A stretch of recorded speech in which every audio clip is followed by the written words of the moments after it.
আজকের আয়োজনে ছিল আমার চিকেন বাসমতি চালের বিরিয়ানি। আসসালামু আলাইকুম, সবাই কেমন আছেন? আমি এখানে 2 পট বাসমতি চাল ধুয়ে ভিজিয়ে রেখেছিলাম। সেই চালগুলো রেখে দিয়েছি এক পাশে। আরেক পাশে কিছু বুকের মাংস চিকেনের, ওইগুলাকে আমি ছোট ছোট করে কেটে নিয়েছি। এখানে সব কিছুই ছিল, তো এগুলো কেটে ভালো করে হলুদ মরিচ মাখিয়ে নিচ্ছি। আমি এটাকে তেলে হালকা ভেজে নিব। এর সাথে কিছু আলু দিব কিউব করে। তো এখানে আমি ফ্রাই প্যানে তেল দিয়ে দিয়েছি। তেলটা গরম হয়ে আসলে আমি এক এক করে সবগুলো ছোট ছোট কেটে রেখেছিলাম চিকেনগুলো, সেগুলো দিয়ে দিচ্ছি। তো দিয়ে সবগুলো একদম ভালো করে দিয়ে দিয়েছি। আমার চিকেনটা প্রায় হয়ে এসেছে, হালকা হালকা আমি এটাকে ভাজবো, বেশি ভাজবো না। তো এই জন্য উল্টে পাল্টে দিচ্ছি নেড়ে চেড়ে। তো এর পাশে আমি চিকেনগুলোকে পাশ করে রেখেছি।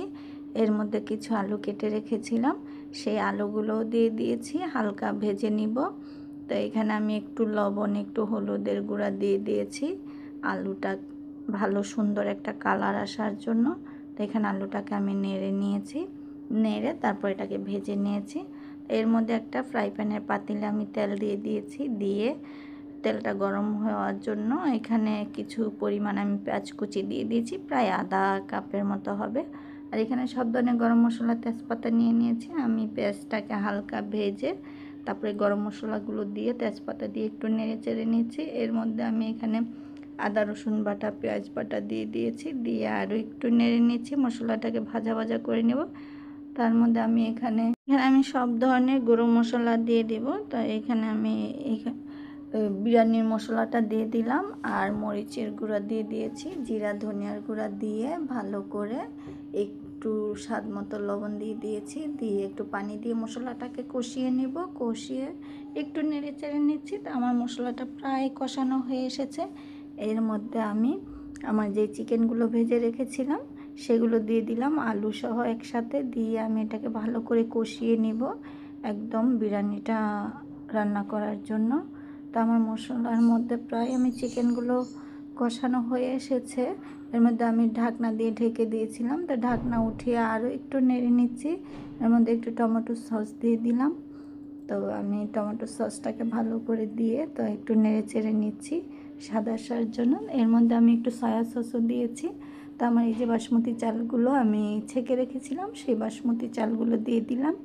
দিয়ে একটু ভালো করে নেড়ে চেড়ে নিব। ভালো করে একটু ভেজে নিতে হবে এই চিকেনের সাথে একসাথে। তো আমি ঢাকনা দিয়ে ঢেকে দিয়েছিলাম। তো ঢাকনাটা উঠিয়ে আরও একবার নেড়ে নিচ্ছি। আমার বিরিয়ানিটা কিন্তু খেতে খুবই দারুণ সুস্বাদু হয়েছিল। এইভাবে আপনারাও বাসায় ট্রাই করতে পারেন। অল্প উপকরণ দিয়ে, বাসায় থাকা যা যা উপকরণ থাকে সব কিছু দিয়ে আপনারা রান্না করে ট্রাই করতে পারেন। খুবই টেস্টি হয়, মজার হয়। তো আমি এখানে পরিমাণ মতো পানি দিয়ে দিয়েছি, গরম পানিটা।